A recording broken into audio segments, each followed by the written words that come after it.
सीएपीएफएससी 2024 के जो भी कैंडिडेट्स हैं ईगरली वेट कर रहे हैं।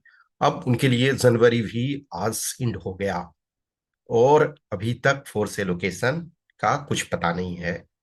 No concrete information, no proper update. आप लोग में से बहुत सारे कैंडिडेट्स जो पर्सनल रूप से जुड़े हुए हो, रेगुलर रूप से मैसेज करते हो, आई कैन अंडरस्टैंड देयर प्रॉब्लम। मैं एक इस जर्नी में आपके साथ जुड़ा हुआ हूँ। हमारा इस एग्जाम से लंबे समय से अटैचमेंट है। I can understand your pain.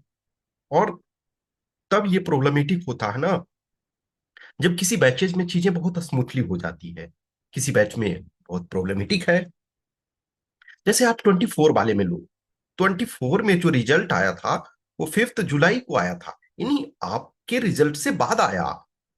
और उनका फोर्स एलोकेशन जो है वो सितंबर लास्ट वीक में हो गया था। यानी कि कह सकते हो कि लेस देन 3 मंथ्स में उनका फोर्स एलोकेशन हो गया। और जो कैंडिडेट्स जैसे एसएसबी में थे, उनका ज्वाइनिंग भी यानी कि विद इन 6 मंथ में, यानी रिजल्ट आने के विद इन 6 मंथ में उनकी ज्वाइनिंग भी हो गई थी। 22 बैच में देखो, 22 बैच में जो बीएसएफ वाले मेन लिस्ट वाले थे, उनकी ज्वाइनिंग विद इन 3 मंथ्स हो गई थी रिजल्ट आने के बाद। लेकिन आपका सो रिजल्ट आए हुए 7.5 मंथ्स प्लस हो चुके हैं और अभी तक कोई अपडेट नहीं है।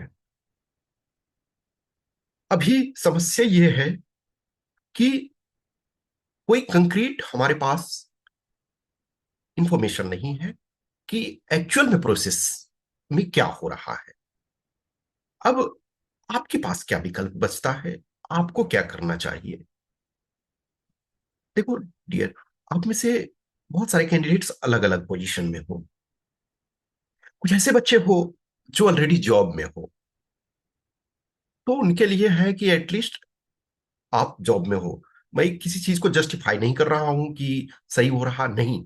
मैं ये कह रहा हूं, देखो डियर, जो प्रॉब्लम है हम उसको थोड़े से लाइट मोमेंट में देखने की कोशिश करें तो शायद थोड़े से हमारा पेन जो है वो कम होता है, फीलिंग जो है वो थोड़ा सा डाउन होता है निगेटिव सेंस में। तो जिनके पास जॉब है, ठीक है, आप अपना जॉब को जहां हो अभी फिलहाल के लिए करते रहो। अभी जैसे जब इसको ज्वाइन करोगे तो ऑब्वियसली रेजिग्नेशन दे दोगे पहले वाले जॉब में, फिर इसमें आओगे, तो भी आप वहां करते रहो। बहुत सारे बच्चे ऐसे हो जो सीएससी का प्रिपरेशन सीरियस रूप से कर रहे हो। बहुत सारे आप में से हो जो इस ईयर में इंटरव्यू भी दिए हो या इंटरव्यू अभी चल रहा है तो देने वाले हो। कुछ ऐसे हो जो मेंस लिखे और उनका नहीं हो पाया। अब आप में से बहुत सारे डायलेमा में हो कि हमारी ज्वाइनिंग कब होगी, बीच में होगी तो फिर हम इधर के हैं ना उधर के हैं। मेरा कहना है कि जैसे आप प्रिपरेशन कर रहे हो उस प्रिपरेशन को करते रहो। और क्या करना है अभी? Those candidates who are not having any issue, means no issue of certificate. कुछ कैंडिडेट्स के सर्टिफिकेट के साथ इशू है और जिनके कारण जो है, जो भी रिजल्ट में अभी प्रॉब्लम। तो जिनकी कोई प्रॉब्लम नहीं है, जिनका ऑल क्लियर, और सिंस मेजोरिटी ऑफ कैंडिडेट्स हो जिनके साथ कोई प्रॉब्लम नहीं है, फ्यू लिमिटेड कैंडिडेट्स हो उनके साथ ही प्रॉब्लम है। तो आप में से रेगुलर बेसिस पे, ऑन रेगुलर बेसिस, जैसे ऐसा नहीं है कि एक ही कैंडिडेट, मैं समझता हूं कि जो भी आप लोग हो बीच बीच में आप यूपीएससी को कॉल करते रहो। आप यूपीएससी को कॉल करो कि क्या हो रहा है। जैसे आप बहुत सारे बच्चे हो, आप मुझे मैसेज करते हो, ठीक है, मेरे पास इंफॉर्मेशन होता है, जो कुछ होता है मैं आपको कॉन्फिडेंस दिलाता हूँ, सांत्वना देता हूँ, या जो कर सकता हूँ, जो कर सकता हूँ वो करता हूँ। तो आप रेगुलर बेसिस पे यूपीएससी को कॉल करो कि सर क्या हो रहा है, मैम, सर, मैम, जो भी वहाँ आपको कॉल रिसीव करते हैं, क्या हो रहा है, कब तक हम एक्सपेक्ट करें, क्या कुछ मीटिंग हो रही है। कुछ अपडेट, सर पहले भी ऐसा हो चुका है मैम, पहले भी ऐसा हो चुका है कि जो कुछ कैंडिडेट्स हैं उनको छोड़ करके बाकी के ज्वाइनिंग करा दिया जाए। और ऑलरेडी आप ये बता सकते हो सर, 2024, 22, 23, सॉरी, 2023, 2023, 2022, 2021, और ये सब इतना ज्यादा टाइम नहीं लगा। एटलीस्ट हमें प्रोसेस कुछ तो बढ़ना चाहिए, या एटलीस्ट ना कुछ हो तो कुछ इंफॉर्मेशन मिलना चाहिए, कंक्रीट इंफॉर्मेशन मिलना चाहिए। तो बीच बीच में आप उसको कर सकते हो, ठीक है। तो ये एक इशू है। आप जो जैसे है कि कभी आईटीबीपी को भी आप कॉल कर सकते हो, कुछ आप में से कुछ हो जो आईटीबीपी को भी कॉल करो, सिंस आईटीबीपी नोडल फोर्स है।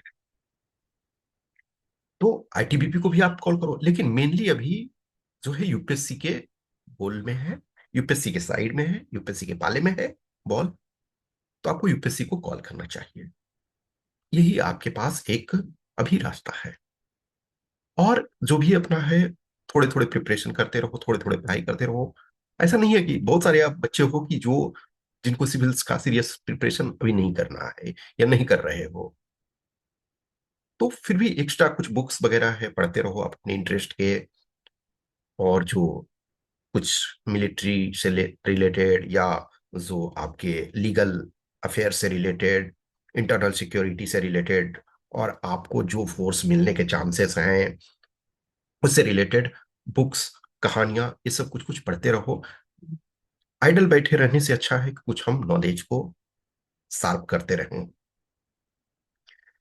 सबसे पहले आप जो भी है एटलीस्ट, अब आज जनवरी का लास्ट डे है, तो आपका फरवरी कल से स्टार्ट हो रहा, यानी मंडे से जो भी है आप और कुछ कैंडिडेट्स हैं कॉल करो, उनको पूछो क्या कह रहे हैं। तो कहीं ना कहीं एक प्रेशर होगा कि जो भी ये है हमें पता नहीं चल रहा है, क्या होगा, घर वाले पूछ रहे हैं, फैमिली रिश्तेदार, एटलीस्ट कुछ भी इंफॉर्मेशन नहीं मिल पा रहा है जेन्युइन तरीके से, क्या हो रहा है, कब तक क्या होगा। तो एक मोरल उनके ऊपर थोड़े से दबाव रहेंगे। हमेशा पोलाइटली बात करो, क्योंकि वहां वो लोग अथॉरिटी हैं, और आप एक जिम्मेदार ऑफिसर बनने वाले हो। आपका ऑलरेडी रिजल्ट हो चुका है, आप अपने यूनिट का कमान संभालोगे। तो पोलाइट वे में उनसे पूछो, उनसे रिक्वेस्ट करो कि क्या कुछ मीटिंग हो रही है, कुछ चीजें।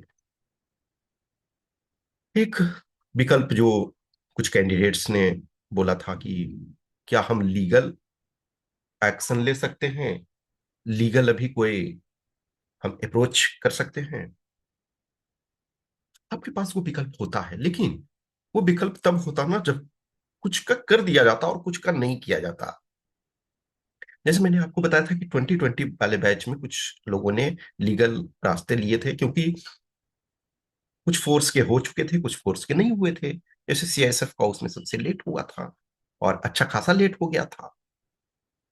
तो आप लीगल का अभी जब तक कुछ प्रोसेस जैसे है, आप यूपीएससी के पास अभी ऑप्शन है ना कि वो एसएलपी को जो है सुप्रीम कोर्ट में फिर से फाइल करें, तो उसमें टाइम उनके पास है अभी।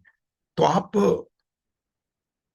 कुछ लीगल एक्शन भी लोगे तो इतनी जल्दी डिसीजन नहीं होगी। आप जान रहे हो कोर्ट का प्रोसेस ऑलरेडी क्या है, और यूपीएससी एक कॉन्स्टिट्यूशनल संस्था है, उनके पास रिसोर्सेस हैं, उनके पास सारी चीजें हैं, तब इतना टाइम लग रहा है।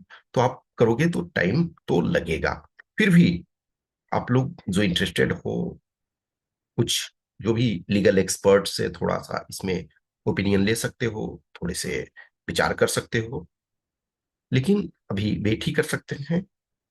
बट मैं ये कहूंगा कि आप आईटीबीपी और यूपीएससी को थोड़े और कॉल करो, थोड़े से प्रेशर उनको एक तरह से मोरली बोलो कि हाँ, एक जो आप फील कर रहे हो वो उनको बताओ पोलाइट तरीके से। चीजें डिफिकल्ट होती है जब आपको बार बार फैमिली को, घर वालों को, दोस्त को ये सब बताने पड़ते हैं कि अभी नहीं कुछ हो रहा है, रिजल्ट आपका हो चुका है, ठीक है। कुछ भी इंफॉर्मेशन हमें मिलता है, कुछ अपडेट होता है, तो ऑब्वियसली मैं अपडेट करता रहता हूँ। ओके। सो जब भी आप यू फील सो तो आप मैसेज कर सकते हो। मेरा सो बेस्ट विशेस हमेशा आप लोग के साथ रहता है, जो भी एस्पिरेंट्स हो, जो भी कैंडिडेट्स हो, जो इंतजार कर रहे हो, क्योंकि उसके बाद फिर है जो अभी रिजर्व लिस्ट में आना है, वो भी बहुत डिले होने का चांसेस है। लेकिन हाँ, ये चीज है कि जो मेन लिस्ट का यदि फोर्स एलोकेशन हो जाता है, ये केसेस वगैरह हो जाते हैं, तो विद इन 1 वीक में आपके रिजर्व लिस्ट भी आ जाएंगे। लेकिन एटलीस्ट पहले मेन लिस्ट का तो हो जाए। Okay, thank you.